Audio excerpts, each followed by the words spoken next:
Hello, everybody. Welcome to My Weekly Meltdowns coverage of Survivor 41. We are here to talk about episode 7, part 2 of the Merge extravaganza. What a tribal council, 25 minutes long in the episode tonight. So we have a lot to break down, and I'm excited because I feel like Beth, you and I are going to spar a little bit about because I know that you loved this episode. I thought this episode was fantastic, and I support your you have every right to be wrong. So thank you. Well, I support you in your inevitable, march towards being completely wrong about the season in every regard. And you know what? I'm still here as your friend, and it's fine. Aw, thank you. I'm glad to see that your love for me is unconditional because my love for you is conditional. That just makes me a better person. True. But everybody knew that. Before we get into it, I want to give a quick congratulations to Allison, who is not here tonight because in just a few hours, like less than 12 hours, Zoe is going to the hospital to deliver their baby. So Allison is going to be... It's like they're on their way to the hospital now. Yeah. Right? Yeah, I think it's at like 5. They're on their way to the hospital now, but they're doing the C-section at 5:30 in the morning, I think. Yeah. So like less than 12 hours from now, Allison's going to be a grandmother for the very first time.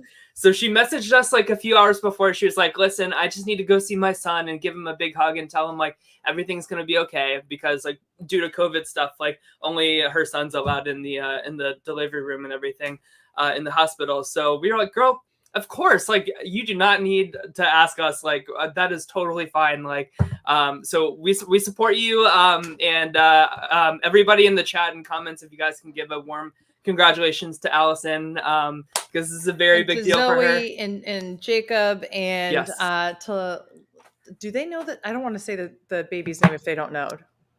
I can't remember if it's public or not. I'm not sure. I forget so too. We'll so say, let's say Allison's grandbaby. Yay! Yes.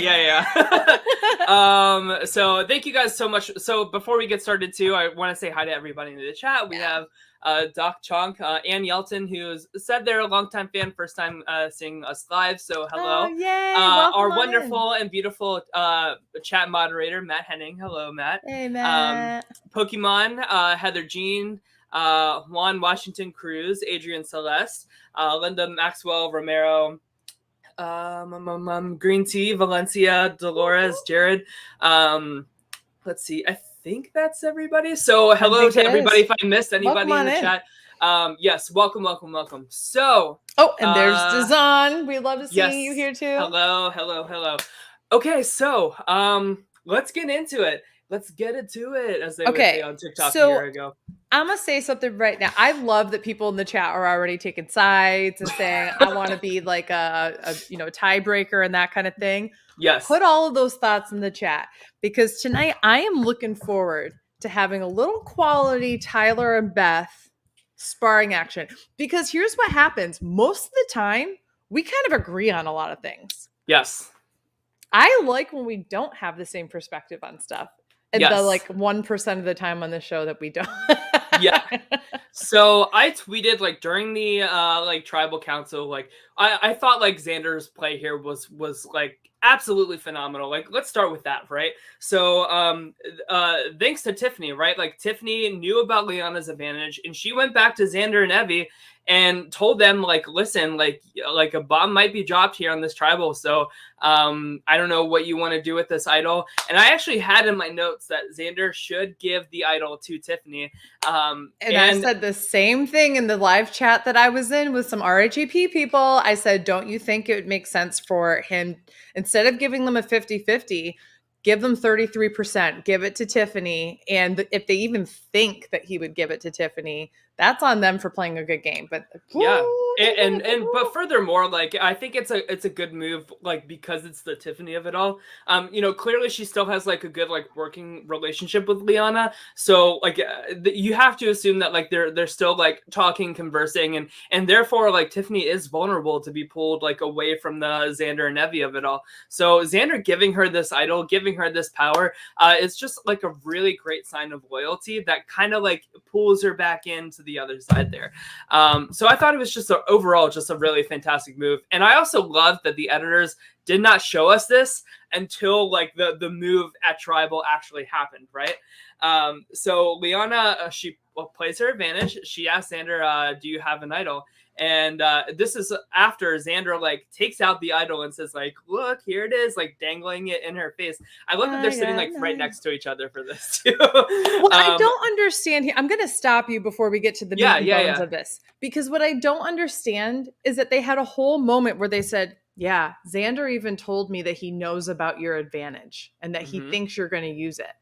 And so he says that to Dejan, and Dejan says that to Liana and all of that, or was it Danny? I can't remember. Now I can't remember. It was to Danny. To Danny. That's right. And Danny says it to Liana. And I love that nobody thinks like if he's being flashy with the idol and such, like why would he say that to Danny? Like to me, this is just really horrible gameplay on this like newfound alliance, right? But it does exactly what Xander was trying to do, which is I'm going to try to overload people with information so they don't know what to do. Yeah. And so they might make mistakes and they might say, so if I can pretend like, hey, yeah, I think Liana has this advantage and all that kind of stuff, and she might use it on me, but I have the faith that she won't.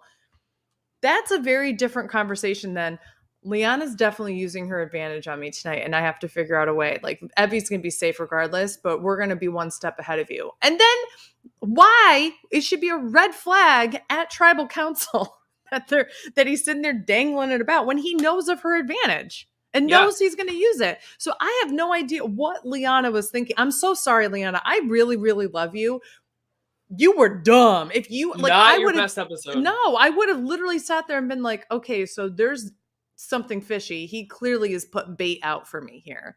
Yeah, absolutely. I mean, like you should have seen the writing on the wall, right? So like Liana, she literally gets like caught with her pants down, basically. Yeah. Like Xander just like plays or drops this bomb, right? That he's given or that it's a fake idol. He doesn't say who he's given the real idol to, which is like great as well. And this is where it all goes wrong. This is where I'm like, or it goes right. I think it goes right. Okay, so here's what I tweeted.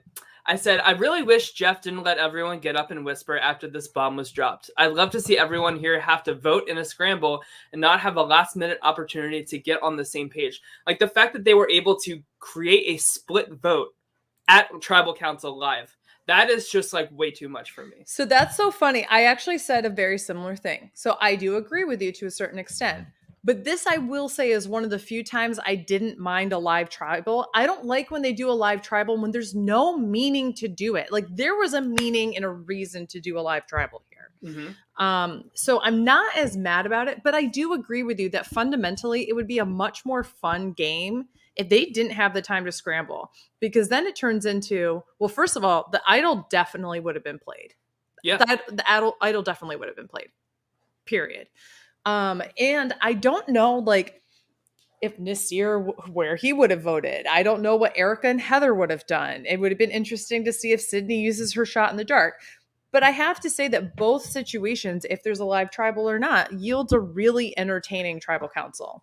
Yeah, and I guess like my problem with it is that like I usually when there's like an advantage, that's after like we're on lockdown, like we're about to vote, and Jeff asked the question like, is there any idols? Is there any advantages? Like that's after voting. Yeah, exactly. But I still feel like there's like it should be more segmented in terms of like this is where we're like talking, and then this is like the stage where like anything like gets played before the vote. You know what I mean? I get you. So what basically you're saying is not so much about the live tribal, but it's more so that Liana shouldn't have to ask Xander for his idol until after the votes have been cast. Yeah, it's just like in the middle of conversation, right? And so it creates like literally everybody gets up except for Erica and Heather, which is hilarious to me.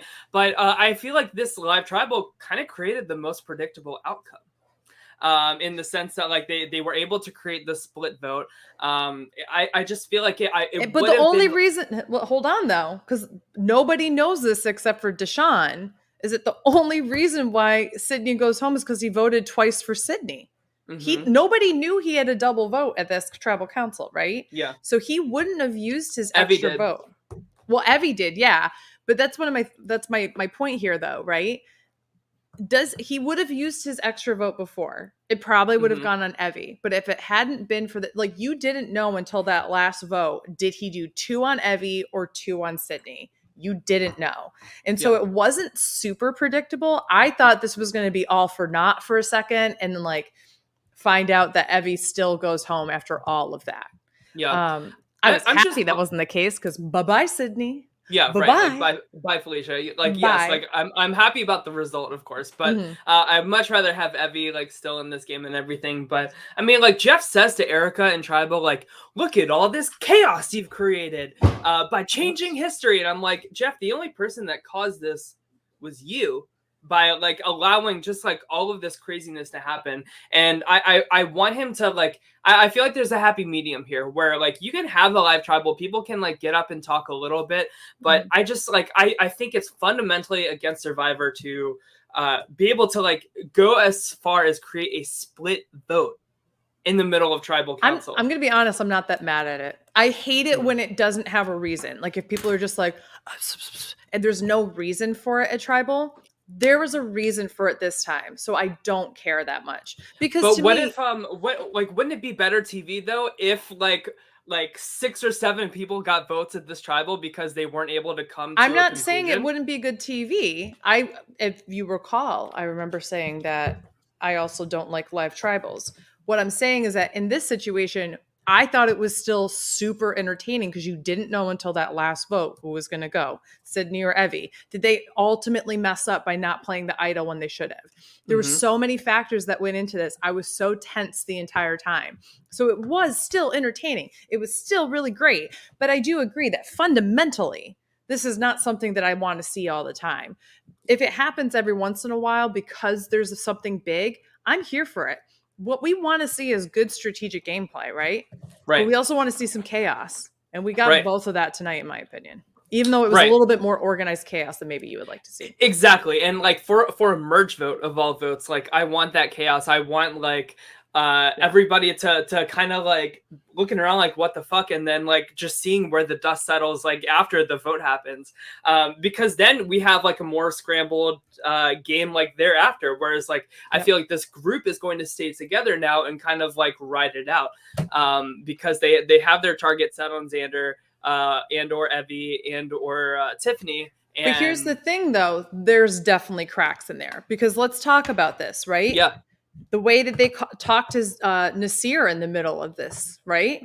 Nasir's more likely now, after seeing how he was treated, after the little plant that Evie gives him in the live tribal that they were trying to blindside you all day, he might go over to them now. Erica feels at the very bottom of that other tribe, right? The Luvu tribe. Now, Sydney was a big portion of that. With Sydney being gone, maybe they're looking for Danny and Deshawn, are looking for, maybe we pick up Erica or we pick up Heather.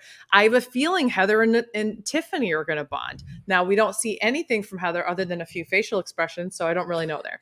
But I feel like there's levels there. Erica, Heather, and Nasir should not be, even though they're not getting Nasir more so than the other ones are getting more of an edit. But Erica, Heather, and Nasir are the key. We have an obvious 4. The mighty middle. We have an obvious 3. And that's exactly the point. They have a mighty middle made up of people who don't seem that mighty. But one is Nasir and has an idol. One is Erica, who changed the course of the game. And then one is Heather, who has no edit. So we have this really interesting... Who was literally a stranger to us all. Who was literally in this group that I'm in, someone wrote, is Heather even at tribal? There was literally a shot where they put her Heather, sorry, go ahead. They put her on the end at tribal, and there was literally a shot where they cut her out. She was the only one not in it. Yeah. And I just sat back and I jokingly said, she's at tomorrow's immunity challenge getting ready for Jeff to yell, dig, woman, dig at her. They could literally replace her with Jennifer Coolidge for an episode. Dressed as her character from The White Lotus. And I would not notice at all. I can't help it. Jeff, I can't do this the way I wanted, Jeff. I need help with this poll, Jeff. But now that just sounded sexual. But I do want to talk about the Naseer of it all, because like last week we saw Xander like immediately get to work and like bond with him once they hit the beach together. I wonder like if it wasn't Evie, sorry, I'm like trying to keep all these names straight. If it wasn't Evie who told him like, listen, like they were like talking about getting you out, if it was Xander who did that instead, I almost wonder if he would have like listened a little bit more and stayed over there. What do you think about that? I think that Naseer doesn't have the best strategic mind yet that we've been able to see. Yeah. Clearly he did to a certain extent, in that he kept everything secret. And I liked that, last episode we got to see him be like, oh yeah, I also have, or 2 episodes we got to see him like, oh yeah, I also have the idol. Mm-hmm. Everybody knows that Naseer has an idol. I love the fact that nobody thought, well, we could just get rid of Naseer. He doesn't seem to be super attached to anybody, and he has an idol. And if nobody says anything, we can just get him out and flush that idol out of the game. I love that nobody thinks of that. But that's to his credit, because clearly he has a good enough social game where people want him around. He's also a big physical threat. So to me, it's interesting that nobody drops his name for this. Yeah. They're like, oh no, well, he's strong with Deshawn and Danny. And I'm like, Deshawn, Danny, and Sydney would have been fine cutting him. Mm-hmm. Like, all it took was somebody else like Ricard or Shan to go, why don't we go for Naseer? Right. Yeah, and like the whole time on the Blue Tribe, right? Like before the merge happened, they were really like we got so many confessionals from like every player basically saying like Naseer is like not getting along. Naseer is like looking for the idol. Like he's a little sus. Like they don't trust him. So it's disappointing to see Naseer like fall back to that group instead of like switching to this other side and trying to do something different here. But I would also say that some of that was to a certain extent by design by Xander, Tiffany, and Evie, because what they needed was not to get people so worked up that there was all these factions that they couldn't figure out where the numbers were going to be, who was going to be asked for the idol and such. So they needed to keep a little bit of control there. And so I don't blame them, but I think this vote blows the door wide open. I could see Evie or Xander or one of them going home next week, but I think it's more likely that the cracks continue to form. Let's be 100% honest. And I know that Henning already said this in the chat. All of tonight is Shan's fault.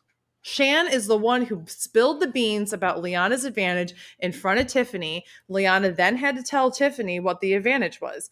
Mm-hmm. So if it wasn't for Shan, and that there's going to be a moment where it's like, Shan and Liana are going to have a moment, and somehow Liana and Shan, or not Liana, sorry, Ricard and Shan are going to like, there's going to be something there. I truly think that some of these power players from the pre-merge are going to get it in the next couple of episodes. Yeah, I certainly could see Ricard and Liana coming together and saying like, listen, like all of this bullshit that just happened was all Shan's fault. That's what I'm saying. Yeah. I could see that happening. I still think you have Danny and Deshawn that are a couple. I could see Deshawn going. I could see Danny going. I could see one of them. I think what they start doing is that Xander, Tiffany, and Evie have proven we are a loyal 3 and we are a smart 3. When the pressure is on, we know how to handle this game. When the pressure was on the other team, that foursome, they didn't know how to handle it. They fell right into the trap. So if you're anybody like Naseer, I think Erica will be the first one to jump from over there and go right over to the Xander, Tiffany, and all of them. I think that she is smart enough to know I am also responsible for creating this. I could easily be somebody who's on like the bottom of the tribe here. They chose Naseer over me, like in that challenge last week. So. And Heather clearly was so emotionally involved in Erica, and we know that they have a relationship. So my whole point here is that I truly think the foursome plus Ricard are going to eat themselves up by accidentally factioning off, and slowly you're going to see people go over to the Xander, Tiffany, Evie. I do think that it does make sense that at least one of the Yasa people goes. I don't know if it's Liana. I don't know if it's like Evie. I have a feeling like Evie or Xander's in real big trouble. I don't think Tiffany will go. Like, I just gut feeling. But I have a feeling like if one of them doesn't go next week, it's got to be like Ricard or Shan or something like that. Yeah. So I want to shift to talking about differences I saw in like player capabilities between Deshawn and Danny tonight. Because Mhm. leading up to this, right? Like I feel like they've been like very tight, and I almost see them as like a voting block of like two votes as like one like player, quote unquote, Yeah. rather than like two separate players. Where like tonight, like Deshawn saw like he had a little foresight into like how this could have gone tonight. He was the first one to say, "Listen, maybe we should just take out Sydney here and just be done with it," which is what ended up happening. But we saw a lot of like little like sprinkles in the edit tonight of Danny just being like very old school Survivor, and not really understanding the strategy of it all, trying to keep things simple, stick to the plan, and Being just upset that things aren't fair, that they want. And yes, like, here's the thing. yes, I do understand that, but you yeah, cannot let that affect your social game at all, even to yeah, your allies. You cannot show people, well, this is stupid because I'm used to expectations in this way, and that's how I want to play the game. Well, yeah, guess what? Production's going to be real happy to put that in the episode right before you go. That's yeah, why I wouldn't be shocked if Danny goes in the next couple of episodes, because he yeah. clearly, to your point, isn't keeping up with modern day Survivor, doesn't care for the twists and such, and I don't think he can navigate it. And plus, he's in a powerful position with one of the best social players in the game, Deshawn, who they clearly Mm-hmm. went after tonight. I think that Deshawn would turn on Danny before Danny ever turned on Deshawn.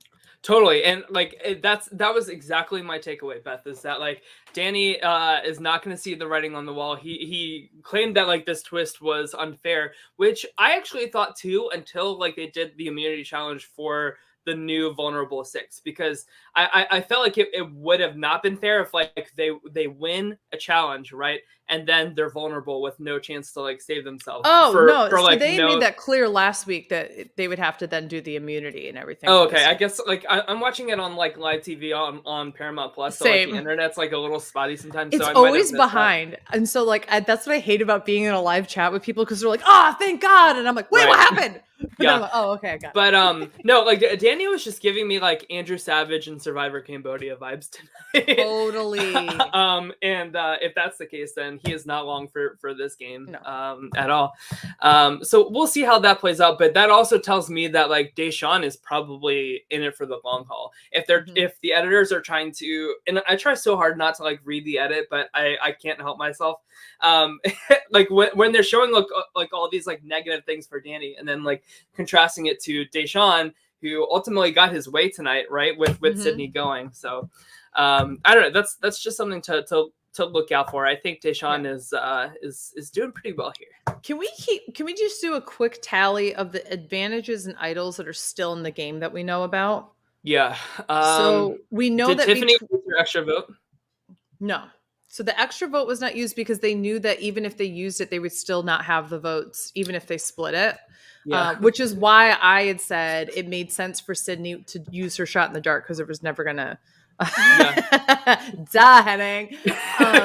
I do think that so Tiffany / Xander at this point still has an idol, still has, is it a steal a vote or an extra vote? I feel like it's a steal a vote.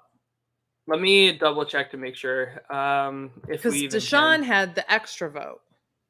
I wish the Survivor Wiki would like have like a little table saying like advantages that are like still in play. We need something like that for this season. So we have that for like the yellow tribe. Liana used hers tonight, so that's gone. Nasir has an idol. Shan has an idol and an extra vote. Or is it a steal a vote? One of them has a steal a vote. One of them has an extra vote, I think. I'm pretty sure that it's 2 extra votes. I'm pretty sure just Tiffany has the extra votes. Okay. Tiffany has the extra vote and Deshawn has the extra vote. Tiffany has the idol. Tiffany / Xander, whatever. Nasir has the idol and Shan has the idol. And I think that's it. I don't know. I don't know. Wait, though. Didn't it's hard Xander have an extra vote and he gave it to Tiff? Or did Tiff? I thought Xander had an extra vote or steal a vote and an idol, and then Tiffany also had an extra vote or something. Let's if anybody in the chat knows for sure, let us know. I know that Shan has an extra vote. It's a steal a vote. I feel like there's a steal a vote in there. There was something that was different from. Let's see.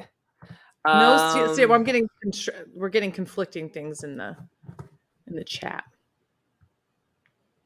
I think the steal a vote was like on the table for one of the wheel things, but they didn't choose it. Somebody has always gotten something with that though. Brad had a steal a vote. Thank you, Doc. That's Thank right. you. And that's gone.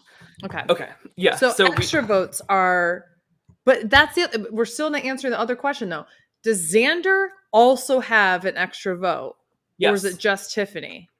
Well, I'm kind of like putting them together because like we don't know who has ownership like after this episode. Like, does she give it back to him or whatever? So they're on the same page right now. But Tiffany didn't have her own advantage. It was she just took. Okay, that's what I thought originally, and then I warped my mind. So I gotcha. Okay, yeah. So here we go. Shan has an extra vote in Idol. Yep. Xander has an extra vote in Idol, but gave it to Tiffany. Evie. Deshawn had an extra vote, and Nasir has an Idol. And did Deshawn play his extra vote tonight? Yes, he does. He played. That's how Sydney went home. Is he did 2 Sydneys. If he had done 2 Evvies would have gone home. Okay, so I mean, like we're pretty balanced in terms of like the sides having advantages right now. So it's really just gonna come down to a game of chess. And so I guess like the leading question is like, does Liana have any chance of like getting back in good graces with the original Yes A3? Or is she? Yeah, I think she made her decision, and you know what? She needs to just go full weight into this other tribe, right? What she should be doing is working hard to make sure that Nasir, Erica, Ricard, and Heather don't go over to the other side. Now, I don't think Ricard's really an issue. But I do think that she should be working hard on a personal relationship with Ricard just in case Shan leaves. Because I think that I say this, I have this innate feeling that Liana and Ricard team up against Shan. Yeah. At some point, whether it's later down or sooner than later. Yeah, I really could see it, especially now that like Liana has just like lost 3 allies. Like you're in the market to pick up a few more, and Ricard is definitely somebody who is up for sale in terms of like picking up as a number.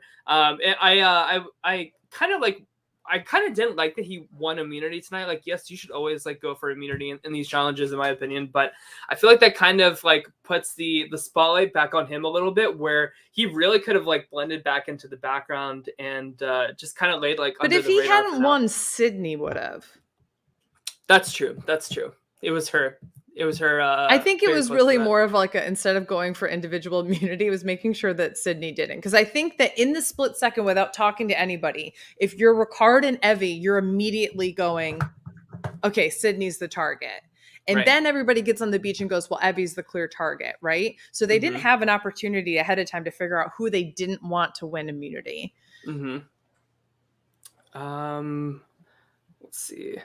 I like Henning's thought here. All the bobs get thrown, and Heather comes out as the winner of the war.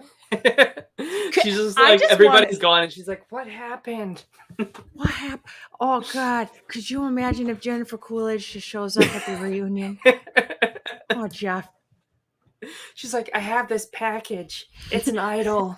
I'm taking the idol, dumbass."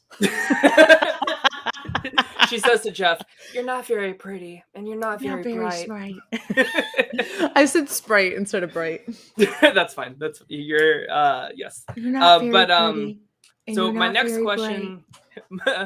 question is: should Sydney have played her shot in the dark tonight? 100%. You think so? Name a reason why she shouldn't have. So if Sydney voted for Evie here, that would have made it 5-5-3. So it would have been a tie between Evie and Sydney. And then the 3 people that voted for Deshawn, who were Evie, Tiffany, Xander, I guess they would have voted out Sydney there, so it doesn't matter. I forgot about that extra vote that Deshawn has. So, so I guess she should have. So good for her for playing it. Didn't work out in her favor, unfortunately, but yeah. Yeah, no, I mean, they're like, you have to kind of play the numbers really quickly in your head, right? The 3 that you are teamed up with to vote for Deshawn, clearly are going to have Evie's back before you. They're not going to play an idol on you or anything. There's no, even if they played an extra vote and the 4 of you work together, that's only 5 votes. Mm-hmm. They can easily be putting more votes on one person. Yeah. So they're not going to use the extra vote. So then you're sitting back saying, okay, if they split the vote, like exactly what you said, if it comes down to me and Evie, those 3 are going to vote for me. So the only thing that she can do in that situation is play her shot in the dark, which is more than anybody's been able to do in the past. So at least she got to do something. Now, if that had come back as safe, then I think the idol would have been played and Deshawn would have gone by, like, because of that.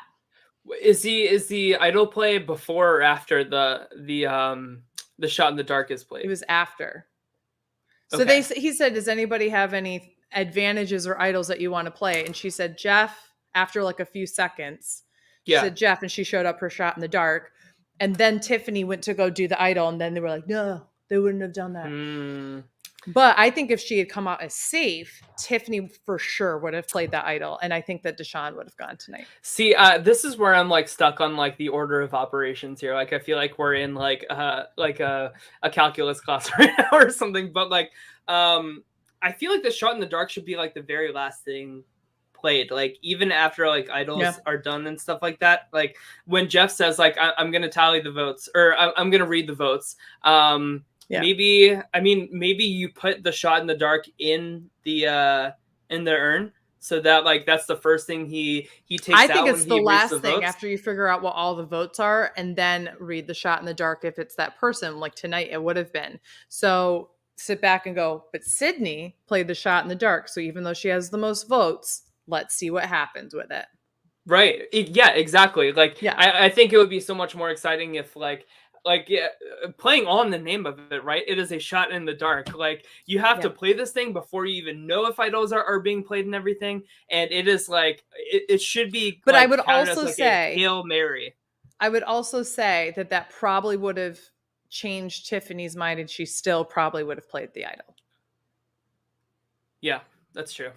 If they said, just as a reminder, any shots in the dark played, which they know at this point that's not the case because somebody's already used a shot in the dark earlier this season. No one did.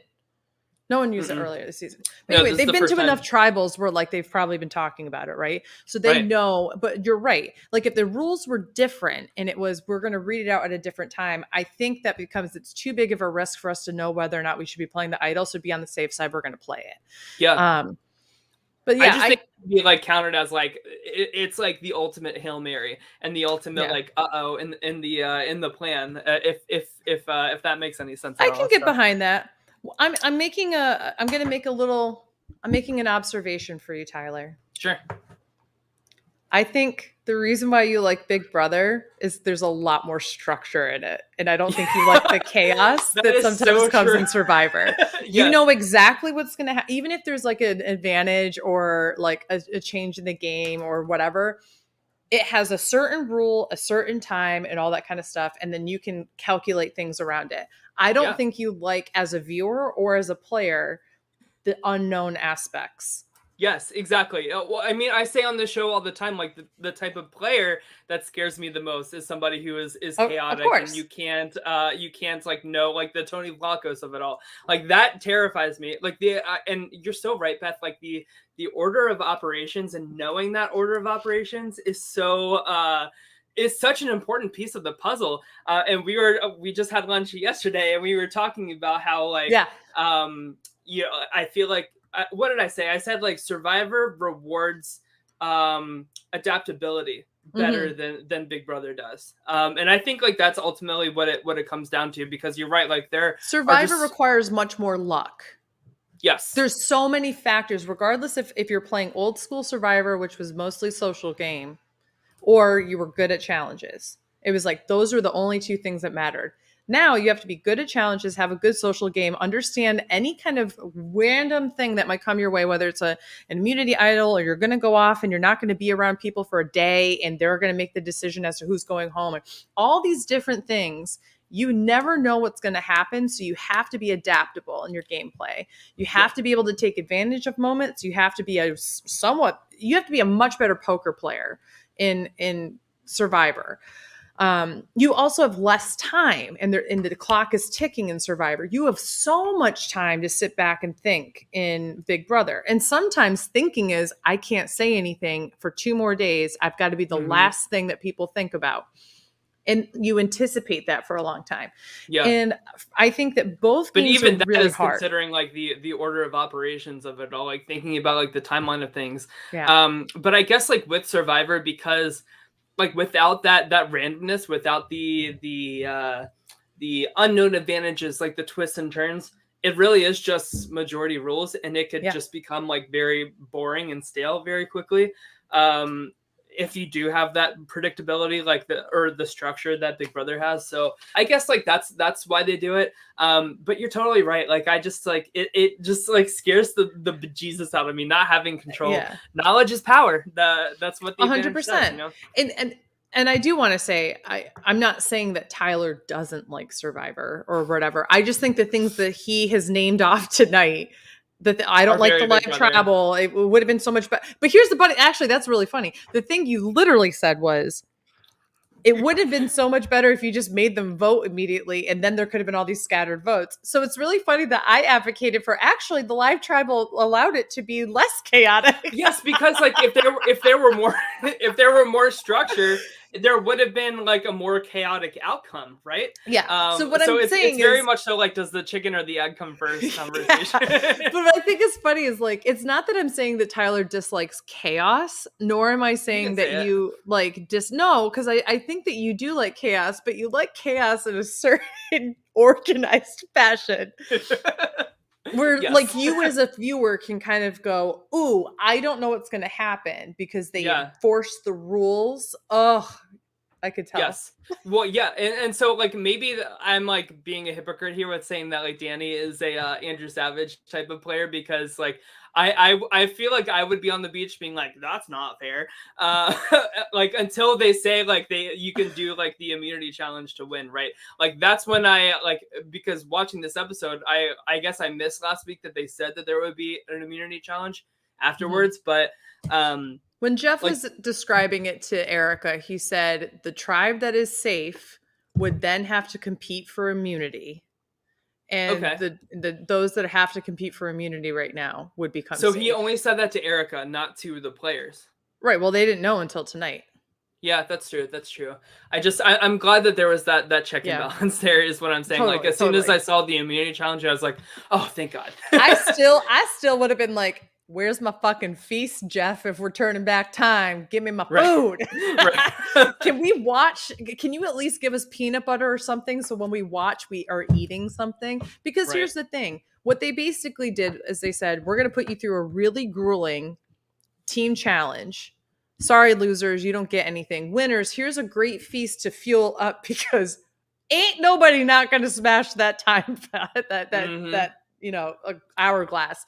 So they fed them and they gave them strength for a challenge. So like, I don't feel that bad. They got individual immunity. They didn't have to worry about anybody else. It all came down to their shoulders as fully fueled and fed individuals who did cast somebody else away, and they made the wrong decision of who they would send. Because I would think of anybody on that season, Nasir would be the only person to not break the hourglass.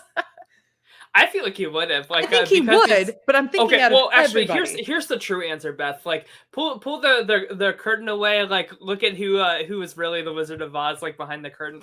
I feel like production like pretended that they gave Erica a choice, but I'm sure that they said like, no, you like this is gonna make like good TV. I also don't mind Erica getting immunity after being by herself at a crucial point in the game for 2 days with no shelter. Like literally, they gave her the bare necessities, and I honestly feel like she didn't get a choice in it.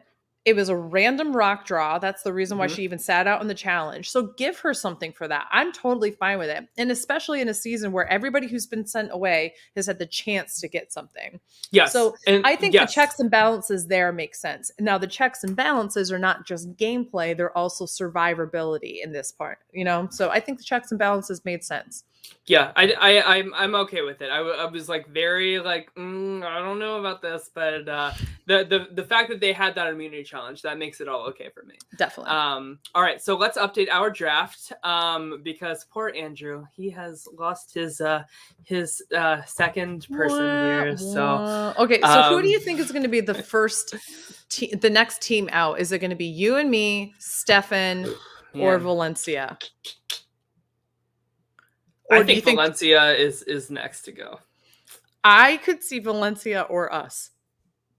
You think that Liana could go next week? I don't think she's going to go next week. I'm saying which very well could be one of Matt, Adrian, Dominic, or Hufflins that goes next week. That's true. That's true. But I'm saying like which team do you think? Okay, I do think Valencia probably goes before us, but I don't think Liana's going to the very end. I think that give me your order for the rest of the season here. I want to see how you think like this is shaping up. So there's a part of me that wants to say I'm going to come over here. Yeah. I think there's a part of me that says it practically makes sense for Evie to go next week because she should have gone this week. But I could also see a player like Danny or Shan or somebody like that going next week. So I would say collectively, I don't know if this is a boot order, but I would say like the next 3 eliminations I feel like are going to be Evie, Shan, and Danny. Like those are the 3 that I think are going to be there. Then I see a like Ricard, maybe a Heather, a Nasir, or a Liana. Like that's the kind of middle. And then because I honestly feel like this mighty middle is going to favor the Xanders and Tiffany's. Like I think Xander and Tiffany are really set up well. They either go next week or they make it to the end. Like that's how I genuinely feel. Yeah, well, especially like if Evie goes next week, right? Like that kind of like reduces their threat level a lot. And then like Xander could go on an immunity run. Very possible he does that. And then because of that, like they're like, are we really gonna waste this vote on Tiffany type of situation? So they start eating their own. They like why take out Tiffany when like Shanna's like causing all this chaos and drama, right? Why take out Erica? Why take out Heather? So actually I think that Heather and Erica go far purely because why would they take them out? Now that Sydney is gone and was the only vocal person against Erica and Heather, and the only reason why people wanted to throw a challenge was to either get rid of Nasir or Erica, like the main voice for that is gone. And now they have targets on their backs. It is very clear that that group is working together. There's a very clear top and bottom. I think the bottom of that group goes to the middle or goes to Xander, Evie, and Tiffany. Yeah. I like this. Adrian says, I wonder who's responsible for Andrew's team. Love that. Love that. Yeah, I don't know. I think you're onto something here. So I am worried about Shan here. Like after like Shan. Evie's gone, like I think you're talking me into this. But then like do Liana and Ricard like take her out like a little too soon, and that's what bites them in the butt because like they don't see this like mighty middle forming around them. And then like by that time like it's too late and their numbers are gone. I don't think that the Danny, Deshawn, Shan, and Liana go one after another. I don't think that's how it works. I think maybe 1 or 2 go in the next couple of weeks. Then 1 goes a few weeks later. And then I think I could see 1 going all the way to the end. I don't see a path for them right now to all stick together unless they can absolutely unify the other people in the middle to be against Xander, Tiffany, and Evie. Yeah. But I don't see that happening because they're so lost in the weeds, and there's like you have Shan who just wants power, wants to make cool moves.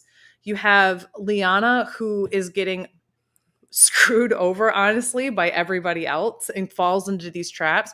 You have Danny and Deshawn who at the end of the day don't want any more men to go, and that's going to be their downfall. I think that Nasir will end up being the downfall for the 2 of them. Like I can just see that. I think that there's too many factors here. There's also like, a lot of advantages and idols. That's what I was going to say. Like I think there's like 7 more tribals where immunities or idols could be played, right? And like the whole like the Shan of it all, like she is like chaotic on her own as a player, but like she is like a lock and loaded gun here with like an advantage and an idol. So who knows what's going to happen with that. So like if like we have like 3 idols that are active in play right now with 7 tribals to go that they can be played at. So it's very likely that some wrinkles could form like in this plan for like this hypothetical boot order for the rest of the season. And I just want to like defend production a little bit on something. I know a lot of people weren't really high on the amount of advantages and such, and I still understand that it's really confusing. I can feel a lot like Game Changers are Gameageddon and all that kind of stuff. But look at how important in just today's episode, how important those random, that one person from this tribe and this one person for this tribe went on a journey together. You got a little bit of that moment in Tribal Council when Deshaun breaks the news that Evie told him everything. That was good. I liked that. That was really good, like in the moment gameplay. You have this, the only reason why Liana even screws up tonight is because she went on that journey with Shan. Yeah. Period. She would never have thrown away like she wouldn't have gotten the advantage to begin with, but like she never would have thrown away her game because there would have been no chance for any sense of disloyalty, right? With her other tribe. You have all of these various different like things that add to the personal relationships and gameplay at such a crucial merge time, which I think this is why, this is the merge, yes, that just happened. It's not the jury. So I think the first jury boot is going to be very different from what we normally have seen. So let me play devil's advocate for you for let's do it. One of those points here, because I think you like, correct me if I'm wrong, but I think that you think that the advantages are like the good thing, but I think what's actually the good thing here is the cross tribal dynamics before everybody comes together, right? So like, that's my point. Is there a way? It's not the advantages, it's the fact that they went on a journey and then they happen to get an advantage. Right. So like, is there a way for us to get those cross tribal dynamics before the merge hits without like needing like a whole like cheat sheet of like advantages to keep track of? Very simple. Right? This is what you do. You make it food and a team challenge advantage heavy. So you can get advantage in the next immunity or reward challenge, but you have to risk something that could disadvantage you at those challenges. Or you could get more food, blah, blah, blah. If both tribes say they want the food, then nobody gets the food. Like, it's just all about that versus a game advantage. The most you would make it is a tribal advantage for the next, immunity or something challenge. But I think they have struck somewhat of a goal. Like they have struck gold, with this idea that you have some cross-pollination of the different tribes. I think that's great. Yeah, and I hope that stays for the future. I just think that there's a way to workshop it where it's just less like busy, because like even like as like a quote unquote super fan who comes on here to talk about Survivor, it's really hard to keep track of with like all of these different things going on. And maybe it's going to be a little bit easier like with like less players coming down the pipeline, but it is just really tough like to like come on here like immediately after the episode's over. Like it would be one thing if I could like rewatch the episode like again before coming on here to talk about, but I'm just finding it tough to accurately say like what should have happened, blah blah blah blah blah. So and it's not too dissimilar of like when we were trying to cover Winners at War, right? And we're like, who has how many fire tokens and like all that kind of stuff. Like it's not dissimilar. So like we're used to this. It doesn't always make covering the show like fresh right after easy, because then you're like, oh, do I sound stupid right now because I can't remember? But I also think that if anything, it gives us a small fraction of what it must be like to be in the game without food, no energy, and still trying to have to keep up this level of gameplay with nowhere near the amount of information that we all have. Yes, yeah, totally. And I'm glad that you bring up fire tokens, because like I will like for all this shit talking that I'm doing, right? This is leagues better than fire tokens in Winners at War. Do you agree with that? So like we're getting there. We're getting there. I just feel like we could spend like just like 5 more minutes like polishing this turd. It's almost there. Not polishing the turd. So, but I guess like that. I guess the takeaway tonight is that Tyler is much more suited for Big Brother than he is for Survivor. This is what's so sad, is because I truly think the game I would be better at is Survivor. It's just all the other stuff with Survivor that I could do. The survival element of it all. The Survivor element, honestly, like, yes, you have to be on camera 24/7 essentially in Big Brother, and they're going to see shades of you that you don't normally see. But like, I'm more comfortable with people looking at me 24/7 than I am with them seeing me constantly dirty and half dressed on a beach. Yeah. Like fair. The self-consciousness of me comes out. Now, Who knows? I mean, that said, you're hot in LA, you're going to be half dressed half the time anyway. They make you do stupid things in Big Brother, like challenges, or sometimes like literally as if like somebody from Nickelodeon was like, what if we slimed them? Like, like there's stupid shit like that it happens. Is very Double Dare energy. Yes. That's why I think I like that show so much, is because there's a part of me that just goes, Have I told you that I was on Slime Time Live as a kid? You did tell me this, and I still am very, very, very, very, very, very jealous about this. Because wasn't it cool like vanilla tasting or something like that? No, it tasted like green apple. Like that's what the slime tasted like. So it was like a mother or like a parent and child like team. So I was at like, me and my mom were out like second, but we got the whole like slimed experience. Oh, that's so cool. And it was really cool, but it tasted like green apple and it was very sticky, but I still remember like what it tastes like to this day. It's like a green Jolly Rancher. I really wanted to do literally any show. I knew people who were on Wild and Crazy Kids, and I was so I loved that show. Jealous. All I can think of is on Wild and Crazy Kids is them on a beach in Florida popping balloons that had like whipped cream inside of them or something. Yes. Like just like a shit ton of kids. Like, yeah, it's almost like Pikmin or something.